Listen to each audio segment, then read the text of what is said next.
Okay, I've taken a break of a few weeks from doing more videos when it comes to LARP, so I'm going to change that because I didn't do all the changing breeds yet.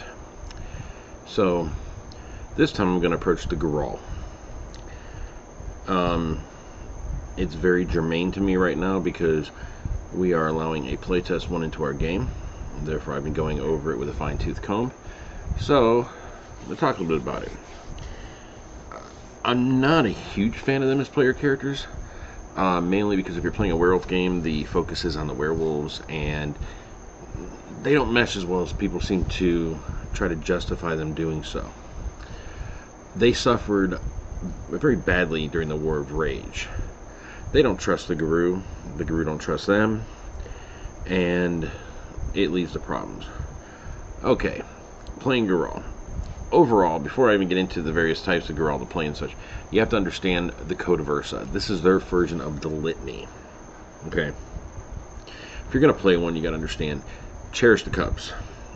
They take their roles as parents and mentors very seriously, and they will provide everything that's needed for a new cub, from food to guidance to protection, training, you name it. Protect the land. Okay? Gurahl were the healers and protectors of the land as dictated by Gaia. So they take protect the land very seriously. They view themselves as the caretakers, the nurturers, and the protectors of Gaia's creation. So they're going to be very serious in protecting it. Heal the sick. Another one that they're very apt to follow, and I mean this even extends to the Guru and such. They'll heal anybody as long as they're not corrupted.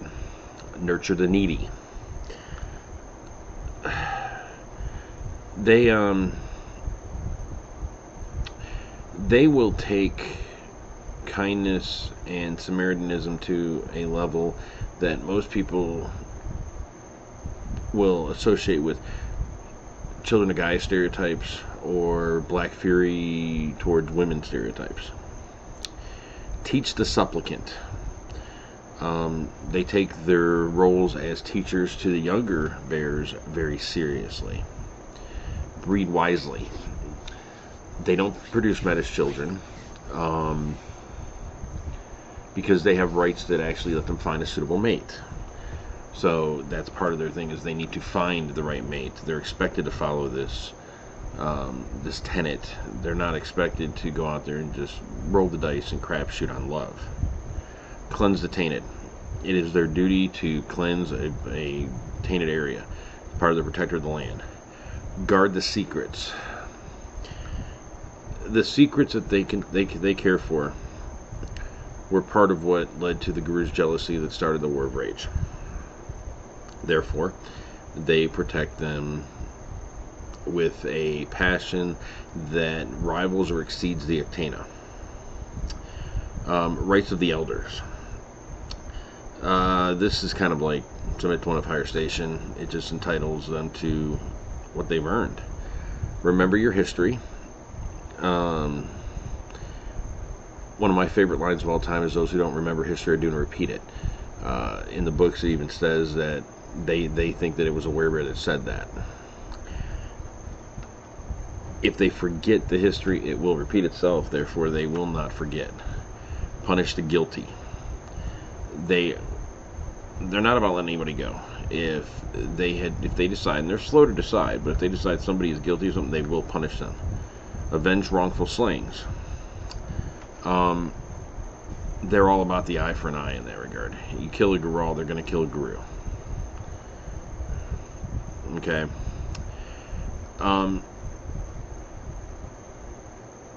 How they view the others, I mean, in a lot of ways, they're the oldest of the changing breeds, so they look at them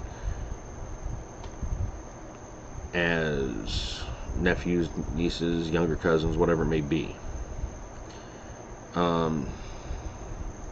For the most part, they're loners. They live most of their life alone. There's only a few times that they do come together. One of them was the Gall. It's the early period of a Gurahl's post-change existence, a time for wanderings and wondering, and they tend to be mentored. And when they're doing the mentoring, they're known as a Burijan. It's functionally their name for a mentor. The only other time is when they're having their gatherings and powwows. Okay, when you're making one, it's kind of simple in a way, because a lot of stuff's laid out, and you start with very definitive type zones. I mean, you tend to be you're either Hamid or Ursine. Okay. Your auspice, you start out as either, Arcus, the bear cub. Your tribe. Now, tribe is where it gets important. You have to understand the tribes. Okay, you got the forest walkers. They tend to be the ones that you see in the Pacific Northwest and the southeastern woodlands. A lot of them are like black bears and such. They're making a comeback. They'd actually pulled back from the world, but they're making a comeback in recent days. As much as you can call the resurgence of the Gurahl a comeback. You get your ice stalkers. They're based on the polar bears. They're very regional. You should not see them in any game that's not above a certain, latitude, longitude, whatever. Because they're all about trying to fix the polar damage that has been done by either the humans, the Guru, or the supernatural enemies. You got your Mountain Guardians. Mountain Guardians, they're primarily an American-based one because they're associated with the grizzly bear. Okay. They are probably the strongest, and you see them in the northwest of the Americas, in North America a lot.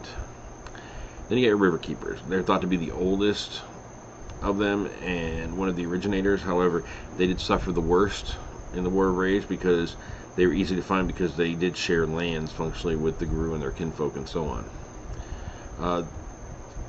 If you're playing a game and you have to look, the only time you're going to see one of these is if it's going to fit your region.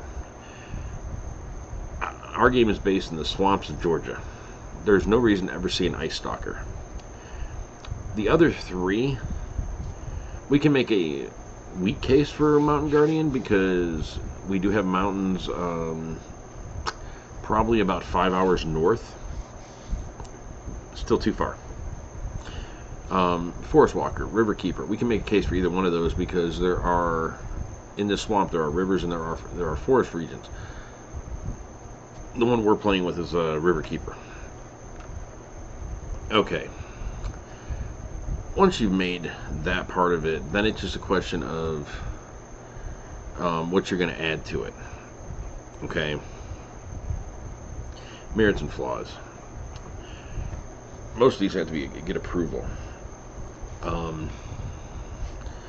There is Rip Van Winkle. The way that their auspices work is they don't have a single auspice. They move through them. Now, I know that sounds weird, but what does that mean? That means basically when they wake up, they start in the first auspice, which is functionally their version of a Ragamesh. Okay, it's called the Arcus. They're nicknamed the Cubs of the New Moons. And then they move on to Ismati, which is the Warrior, or the Full Moon. After that, they go to the Kojabat, which is the Lore Keeper, the Gibbous Moon. Then they go to the Kieh, which is the Healer, the Crescent Moon, and then they end with the Rishi, which are the Wise Ones, or the Half Moons. Okay, you start as an Arcus. Now, if you have Rip Van Winkle, you can actually wake up, because you've been in a long slumber, because they hibernate. You would wake up in one of the later auspices, and you could choose your starting gifts from every one of the auspice lists that you have now gotten up to or bypassed. Okay. Rip Van Winkle, what else? There was... Umbral Affinity. Gurahl don't enter the Umbra like the Guru do. They have a rite that lets them do it, where they basically rend the veil. They tear a hole through it temporarily, and that's how they get in. Umbral Affinity it's a 3-point supernatural. It allows them to do exactly like the Guru do. They step sideways. I don't recommend it. It makes them too much like Guru on crack.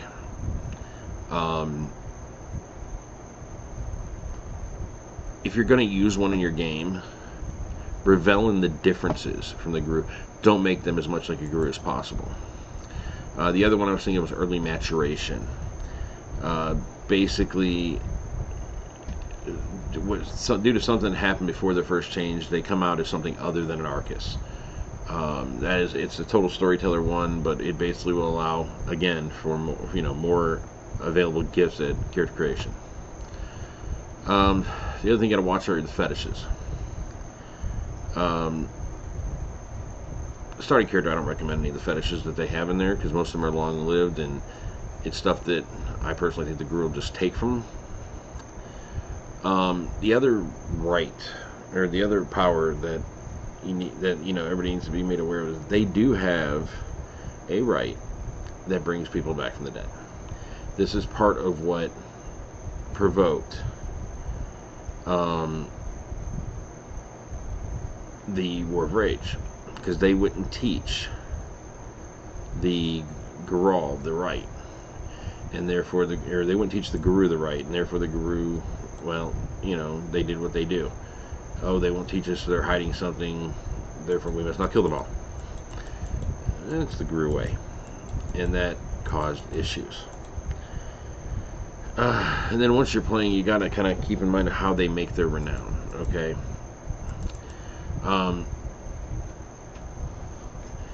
They acquire their honor renown through their devotion to the Kod Versa.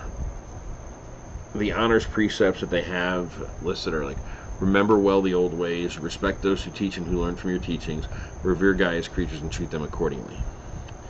Therefore, that's what they follow, okay? Sakor, it's another one of theirs. This kind of takes the place of glory.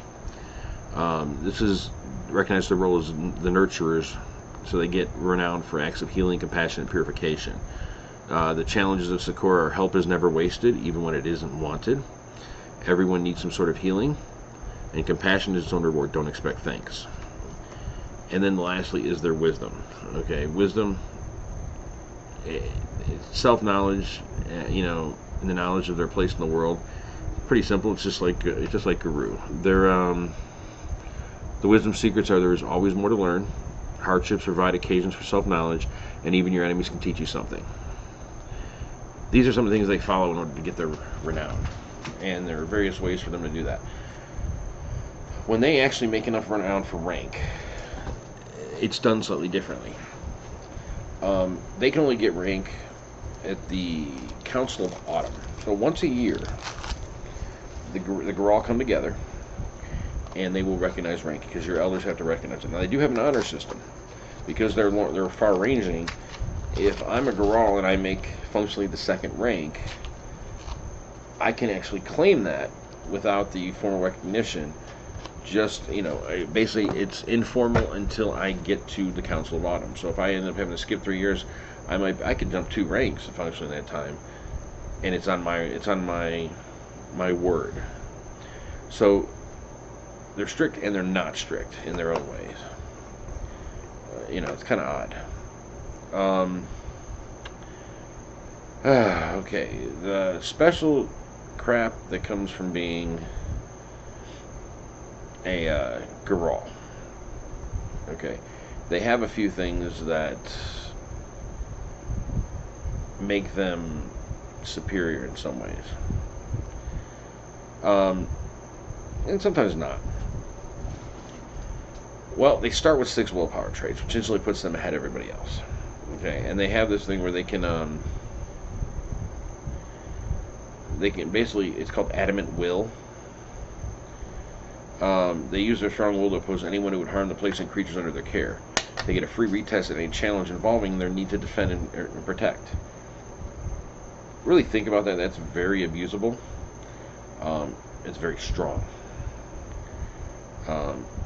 It also makes it very hard for them to be affected by mental powers such as those of the vampires. I mean, they get 2 free retests and mental challenge involving attempts by supernatural to dominate or otherwise affect their minds. God, that's powerful. And they also get a boost to their willpower whenever engaged in a contest of wills over something related to their duty to Gaia. That right there makes them immensely powerful compared to your average guru. Intractability. Okay, once they make up their mind, it's set. If they're going to change their mind, they have to spend a willpower trait to even consider doing so. They have a keen sense of smell, which makes up for their poor eyesight. They also have biorhythmic control. This is how they hibernate.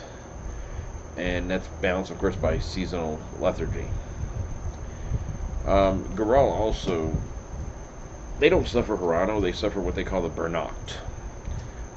It's basically the dark bear, a night of the bear.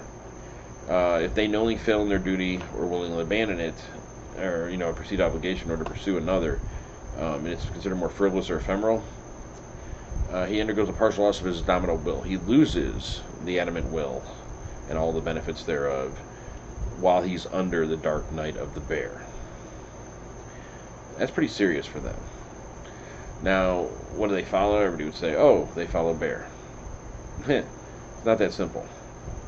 To the bear, or to the Werebears, there are different forms of the bears because of the history that they adhere to. Okay? Because to them you have what is it?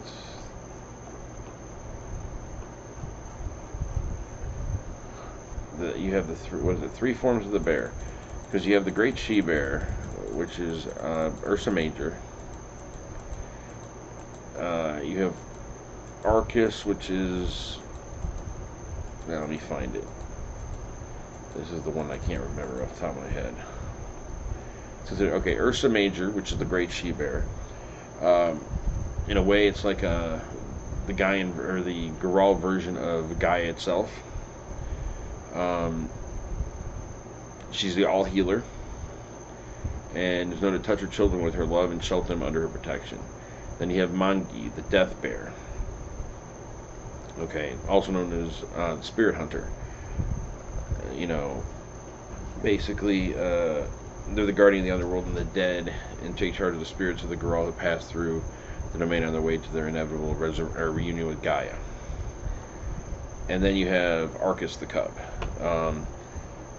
Known as the first cub, Ursa Minor. Completes the threefold aspect of the bear incarna. And it kind of embodies the fact, like bear cubs, how they're both rambunctious and wonder-filled as Gaia's creatures. And Arcus represents the joyous spirit of discovery and playfulness and the indomitable will of youthful enthusiasm. That's what they tend to follow. They don't tend to follow other totems. They follow the three aspects of bear. So, overall, do they mesh well with Guru? No, they do not. They're going to be loners. In typical games, they're going to be left on the outside. They're going to constantly be in conflict. And a lot of times there's not a lot of reason to have them come in contact, with the Guru, except in extreme circumstances, at least as player characters. You can understand its storylines, but it is not exactly what you call a great thing to be playing overall. And those that make them into, the best way to put it is, they make them into Gurahl or Guru on steroids. That's not what they're there for. To this point, every Gurahl I've ever seen played, I've never seen one played right. I'm playtesting one in my game. Will it be played right? Time will tell.